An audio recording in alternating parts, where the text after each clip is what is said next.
Hi guys, welcome to the Bible Addict, chapter 1 of Esther.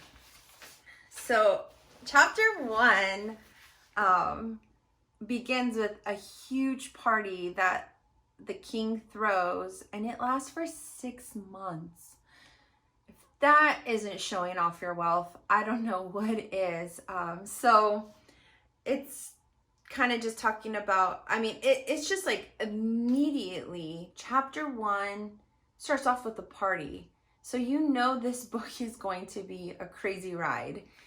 So I'm super excited to start in on chapter 1. I will be reading from the NLT version of the Bible, and I will be letting you know when I'm reading from the commentary book on what Tony Evans has to say about some verses. I love the way he puts it. It relates to me. I can understand it. Makes me laugh or, smile at least the way he puts it. So I really want you guys to hear what his take is on certain verses.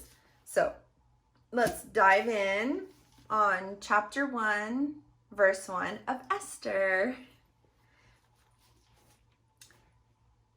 These events happened in the days of King Xerxes, who reigned over 127 provinces, stretching from India to Ethiopia.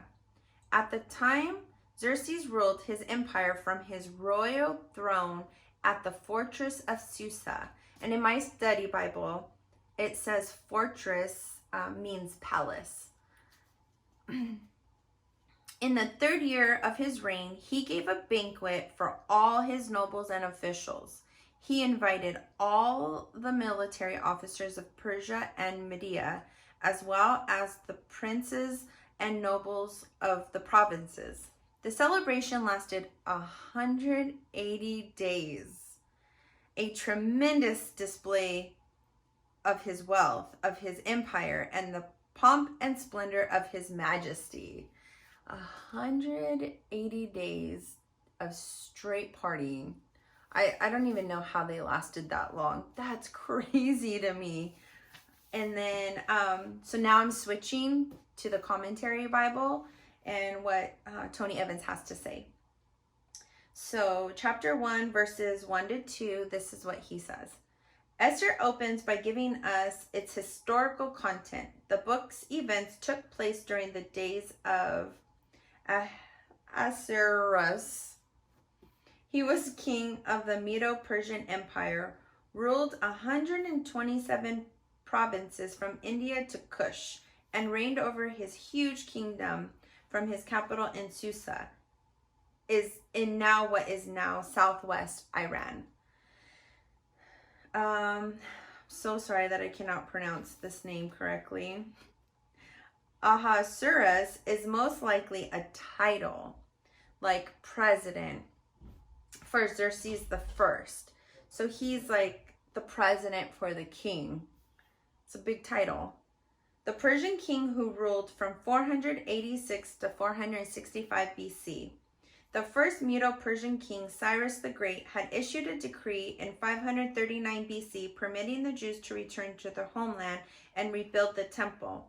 By the time Ahasuerus came to power, many Jews had returned to Jerusalem, but many others had not. And then I'm going to continue in the Bible with verse 5. When it was all over, the king gave a banquet for all the people. So this is now a huge party, from the greatest to the least, who were in the fortress of Susa, or the palace of Susa.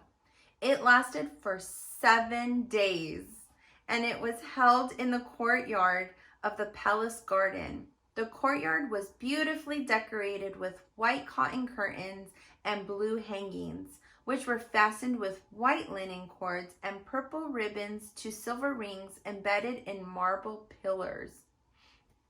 Gold and silver couches stood on a mosaic pavement of, I don't know that word, sorry. I'm not even going to try. And marble, mother of pearl, and other costly stones. Drinks were served in gold goblets, of many designs, and there was an abundance of royal wine. Like, I wonder what the difference is of royal wine versus just regular wine. I don't know. Let's see if my study Bible has anything to say about verses 7. So my study Bible says Persia was a world power, and the king, as the center of that power, was one of the wealthiest people in the world. Persian kings loved to flaunt their wealth, even wearing precious gemstones on their beards. What? Jewelry was a sign of rank for Persian men. Even soldiers wore great amounts of gold jewelry into battle. Wow, they're super show-offs. Okay, it doesn't say anything about the wine, but they got to drink royal wine at this feast. Verse 8. Oh, wait, let me read verse 8 before going to the commentary. By edict of the king, no limits were placed on the drinking, for the king had instructed all his palace officials to serve each man as much as he wanted. That's a ton of alcohol. There's probably a bunch of drunk men here. Verse 9, at the same time, Queen Vashti, so now the queen, King Xerxes' wife, is introduced. Queen Vashti gave a banquet for the women in the royal palace of King Xerxes. So there's two parties going on. A lot of times the men and women were separated. So she's throwing her royal shindig and he's throwing his royal feast. So she's introduced as she's giving her party. So on my commentary, chapter 1, verses 3 to 8, it says, the events that would engulf two Jews named Esther and Mordecai began when the president decided to hold a feast for all his officials. But this was no ordinary party. It lasted 180 days, 6 months. At the conclusion of this period, the king held a week-long banquet where his glory and wealth were on full display for his guests.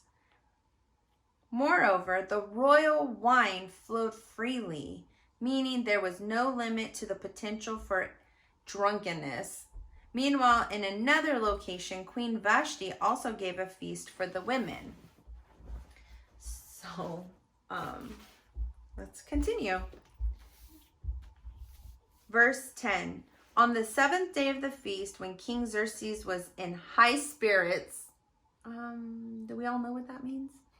He was straight up drunk because of the wine. He told the 7 eunuchs who attended him. So these are the names of the 7 eunuchs.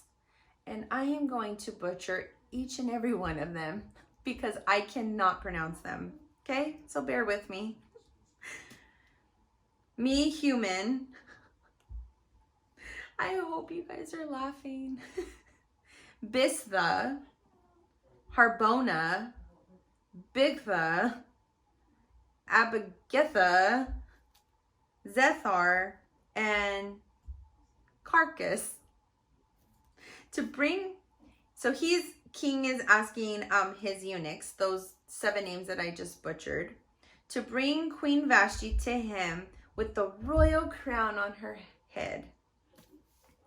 He wanted the nobles and the other men to gaze on her beauty, for she was a very beautiful woman.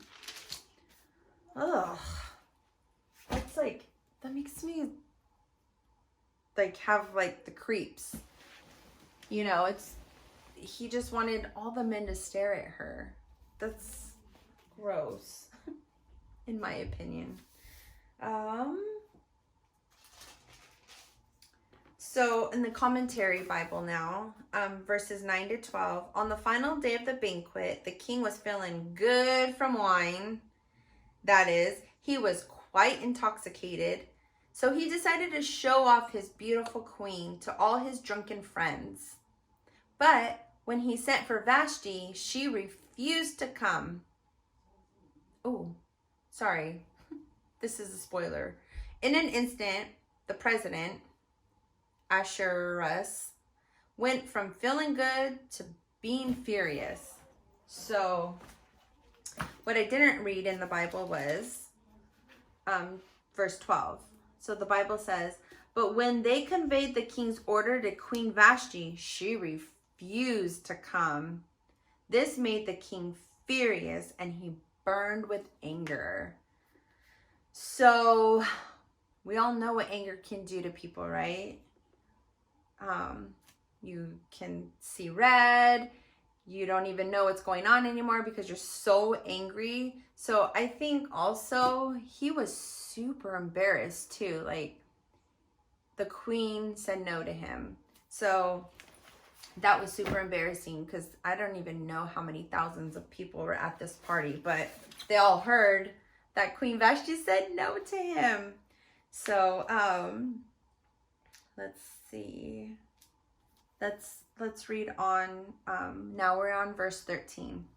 He immediately consulted with his wise advisors, who knew all the Persian laws and customs, for he always asked for their advice.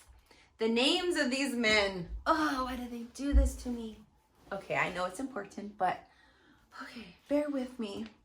The names of his advisors were Karshina, Shethar, Adamatha, Tarish, Meres, Marcina, and Memucan.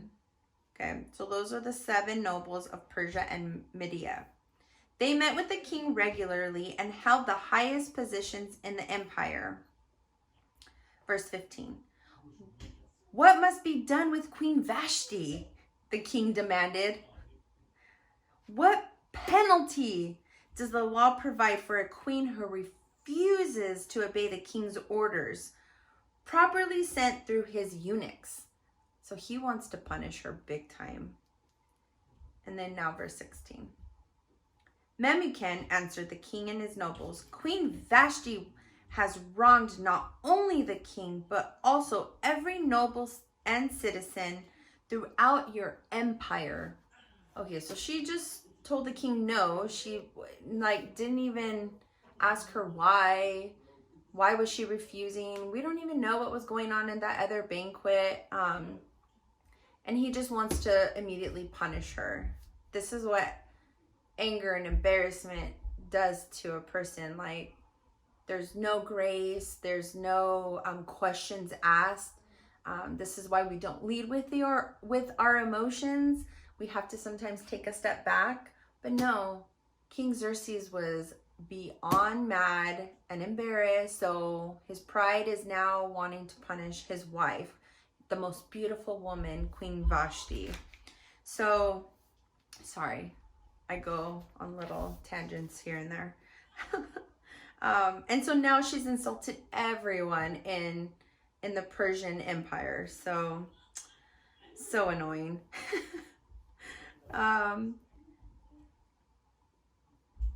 Verse 17. Women everywhere will begin to despise their husbands when they learn that Queen Vashti has refused to appear before the king.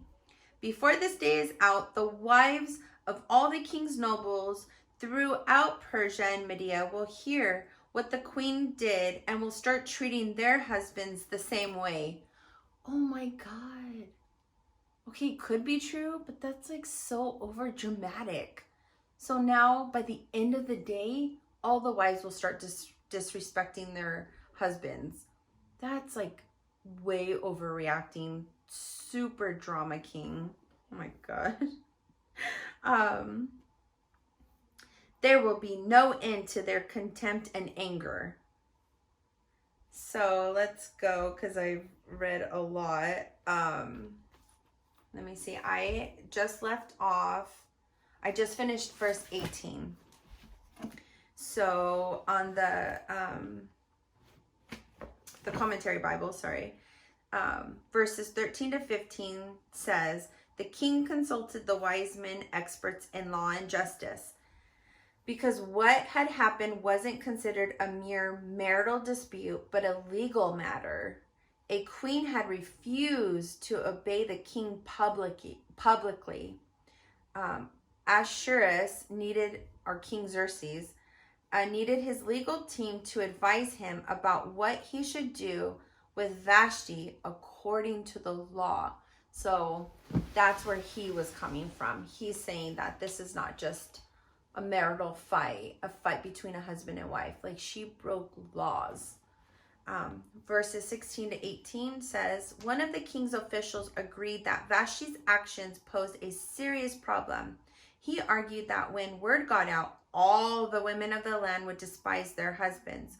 If the queen has allowed to snub the king, the noble women of Persia and Media would do the same to all the king's officials.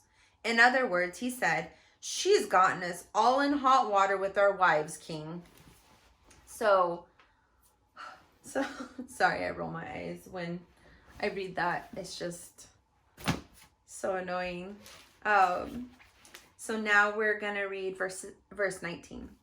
So if it pleases the king, we suggest that you issue a written decree, a law of the Persians and Medes that cannot be revoked. It should order that Queen Vashti be forever banished from the presence of King Xerxes, and that the king should choose another queen more worthy than she is. When this decree is published throughout the king's vast empire, husbands everywhere, whatever their rank, will receive proper respect from their wives. So they're just like thinking they have the best plan ever. But I see what needs to happen. Poor Vashti, but this is what needs to happen to get Esther into King Xerxes' presence. So you can see how God used the situation for his people. So let me see, I just don't want to.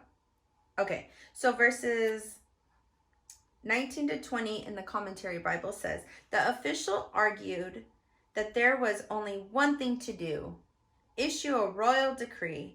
If such a ruling were recorded in the laws of Persia and Media, it could not be revoked.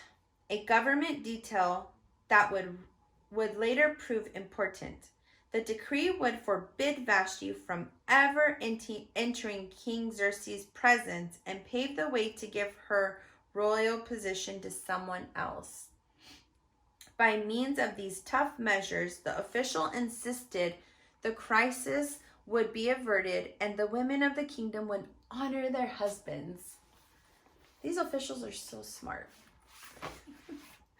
So verse 21, we're at the end of chapter 1 already. So it says, the king and his nobles thought this made good sense. Because you know why?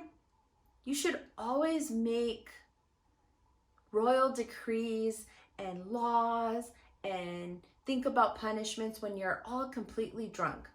Like, that's the best time, right? Like, shouldn't you make laws when you're completely drunk? Sorry, sarcasm. The king and his nobles thought this made good sense, so he followed Memucan's counsel. Remember, he's completely drunk and wasted. He sent letters to all the parts of the empire, to each province in its own script and language, proclaiming that every man should be the ruler of his own home and should say whatever he pleases. So that is the end of chapter 1, and I do want to read what the study Bible says for the end of the chapter and the commentary. But so this study Bible says for the end of chapter 1, perhaps the men's thinking had been clouded by drinking. Perhaps? No, pretty much. Pretty much they were completely clouded. Obviously, this law would not cause the women of the country to respect their husbands. Like, you can't demand respect. Respect between men and women comes from mutual regard and appreciation for each other as those created in God's image, not from legal decrees and orders. Forced obedience is a poor substitute for the love and respect wives and husbands should have for each other.